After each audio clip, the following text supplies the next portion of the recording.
I'm still buzzing, baby. Thomas Tuchel has been officially nominated for Manager of the Month of February. He could potentially win the Manager of the Month award. 5 games, 3 wins, 2 draws, still unbeaten, 0 losses. I'm still buzzing. I'm still on cloud 9 after yesterday's emphatic victory away at Anfield. How can you not be happy? How can any Chelsea fan not be happy? I'll be delving into Thomas Tuchel a bit more in this video as well. I'll be giving you guys some news daily video as well. Some news updates in regards to Erling Haaland. My thoughts, opinions, Christensen statistics after last night's game. Time to put some respect on his name and respect on Mason Mount's name, including myself. But before I do get into all of it, make sure you smash the like button, subscribe, hit the bell notification. And let's get straight into this news day. Hello and welcome to another video of mine. It's Kemal AA and this is your Chelsea transfer news daily video for you guys, where I'll keep you guys up to date with all the latest Chelsea news in the previous 24 hours. Do I do a news daily every day? The majority of the time, I'd say out of a week, maybe 5 or 6 times. Not every single day, because match day, I'm not going to do a news daily. You're focusing on the match, you're previewing the game, and of course you've got the review coming out after the game as well and breaking the game down tactically. So the majority of the time, I'll give you guys the latest news. And the latest news today is again in Erling Haaland. Now, the last time I made a news daily video on Erling Haaland, the reports came out from Build Sport stating that Chelsea is not a top club in his eyes and he would not be attracted to sign for Chelsea. However, tables have turned once again, and according to ESPN, Chelsea feel there are several elements in their favour, not least an attractive financial package, but also the prospect of Erling Haaland becoming the centrepiece of a young, expensively assembled team. There are indications behind the scenes that Chelsea owner Roman Abramovich is willing to sanction further spending this summer after spending close to £250 million last summer. So, listen, we know Roman wants Haaland. We know if Roman wants something, 9 out of 10 times he gets what he wants. You know, we have the ambition, we have the finances to pull off this deal, we have the project to pull off this deal, and any player that's looking to just, sign for a top club, after watching yesterday's performance, how compact we were, the slick, crisp passing, the way we're moving in between lines, forcing and pressing Liverpool, that gegenpress style of football with a high intensity. Thomas Tuchel had Klopp wrapped around his finger, and when you have an exciting young world-class manager in Thomas Tuchel working with the squad, knowing we're going to have another big summer ahead, trimming down that squad, adding 2 or 3 more world-class additions to the squad to really compete and push for the Premier League title next season, which is exactly what Roman wants. How can you not be looking at Chelsea as a top club? Hence why I still believe that Build Sport is a load of nonsense, because how are Chelsea not in the conversation when they put Man United and Liverpool in the conversation? Liverpool haven't got the finances or ambition like Chelsea have. Man United are in a mess from top to bottom. They're a sinking ship. They've got a clown of a manager. Their hierarchies in complete turmoil, and they're struggling at the minute. Their title hopes have crumbled. So I don't know why United would be more of an attractive proposition compared to Chelsea. That never made any logical sense to me anyway. Plus, United, they're in the whole world, the whole of Europe, the global pandemic has affected every single club financially. But United have already come out and said that they won't be spending big because of COVID. So they've already got their excuse, but we haven't, because we're ambitious. We have the finances to pull off this deal. So again, I think Chelsea are definitely in the conversation. This is not me saying we're definitely signing Haaland. Of course not. Football changes very quickly. We may end up not signing Haaland, but we are definitely in the conversation, and I definitely believe Chelsea have a strong chance of signing Haaland. It's really hard for me to put a chance of probability. It's really hard for me to say out of 10 what I think will happen, the odds or the likelihood of signing Haaland. But we definitely have a chance, an opportunity. We have the finances, we have the ambition, we have the project, we have the manager, we have the squad. We have everything we need. We have the lure of the Premier League, the lure of London. I still believe Chelsea are near his priority list. But again, that is my thoughts, opinions. Some may disagree and say that, listen, Haaland, he still wouldn't sign for Chelsea. That's up to you. That's completely your opinion. You're entitled to that. I just believe that Chelsea have a good, very strong fighting chance to sign Haaland. One stumbling block with Erling Haaland is in regards of his agent, Mino Raiola. We know him. He's got very luxurious clients. Everything is about the money, cha-ching, cha-ching. He's driven by success. He's driven by money, and fair play to him. I'm not knocking him down for that. But when you deal with a Mino Raiola client, you need to understand that you're going to be paying Mino Raiola, the agent, a lot of money, extortionate amount of money in agent fees. We're talking, if you're going to sign a Haaland, we're talking at least £30 million in agent fees, £30 to £40 million in agent fees. And that is a major stumbling block with the Erling Haaland situation.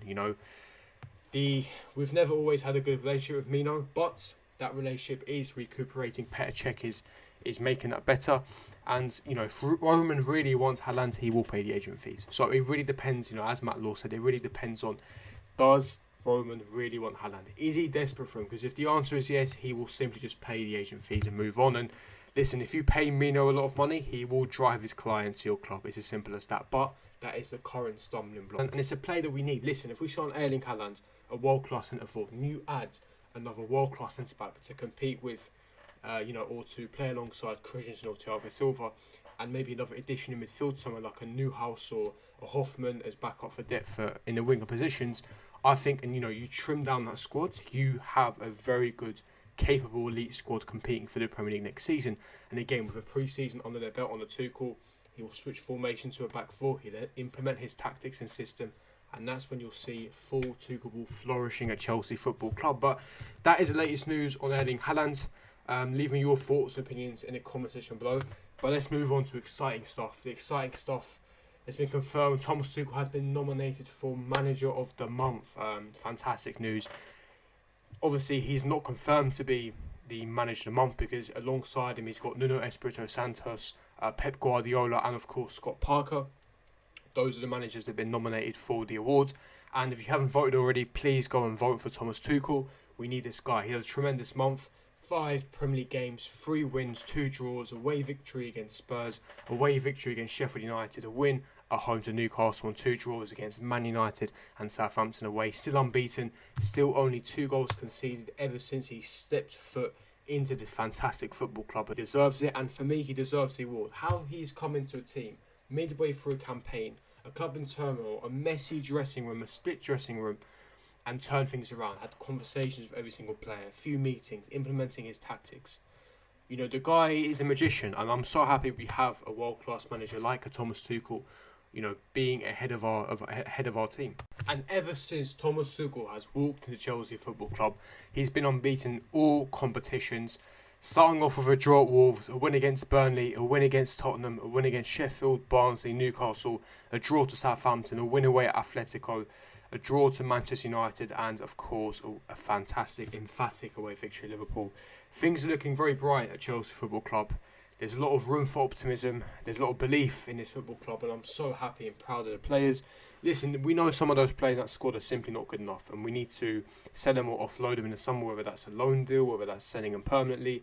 Something needs to change, and we need to bring in a couple of world-class players. But for what he has at his disposal, he is doing wonders with the squad. And I'm fully confident that we are going to achieve top 4, of course.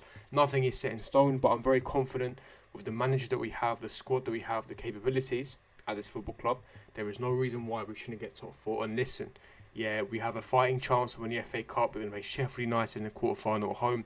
We've got the second leg against Atletico with a 1-0 slender advantage. Again, not done yet, but a good chance to go through. And you never know with the Champions League. When it's knockout football, it's not usually the best team in Europe. Because if you want to see that, look at the league form. That's where you see consistency. But knockout football, it depends if it's your night. If decisions go your way, if your players are playing. A lot of factors ride on that. And listen, Thomas Tuchel has done tremendous things since he's been at Chelsea. Now, carrying on with some of his quotes after the game, he said that he's worried about a specific situation. And that situation is that Thomas Tuchel says that Chelsea may prevent their players from joining their national teams for this month's international break, which is interesting because I never thought that managers had the capabilities or the power to do this, where they can prevent their players from joining international. Now, we're in the month of March, so there is going to be some international games taking place this month. And so players will be going off, and with the COVID climate, with so many games coming thick and fast, and it's risky if they pick up injuries or, we're coming to that final stretch of the season where, just over 10 games left, 11 games left in the Premier League campaign. We need everyone fit and we need to keep that momentum going. So, again, Tottenham might follow suit. Liverpool also going to follow suit. So many clubs are going to follow suit where they're going to prevent their players from joining up with their national team. And finally, it's time to put some respect on Mr. Christensen's name, Andres Christensen. Let's have a look at his statistics against Liverpool last night. 93% pass accuracy, 5 long balls, 2 out of 3 ground duels won, 100% of his aerial duels. Not bad for a fairy, is it? 9 clearances on top of that. This guy has been tremendous ever since Thiago Silva's been injured. Absolutely unplayable, world class, and I've always rated this guy. I've always been part of the AC hive. I've said for time he's one of our best centre backs. You know, people saying Zuma's better during the form. I said, listen, he was tremendous for Lampard up until we got the red card against Liverpool in the reverse fixture. And he's only 24, so he still has a lot to learn. And centre-backs don't hit their prime until they're, 29, 30. So this guy does have world-class potential.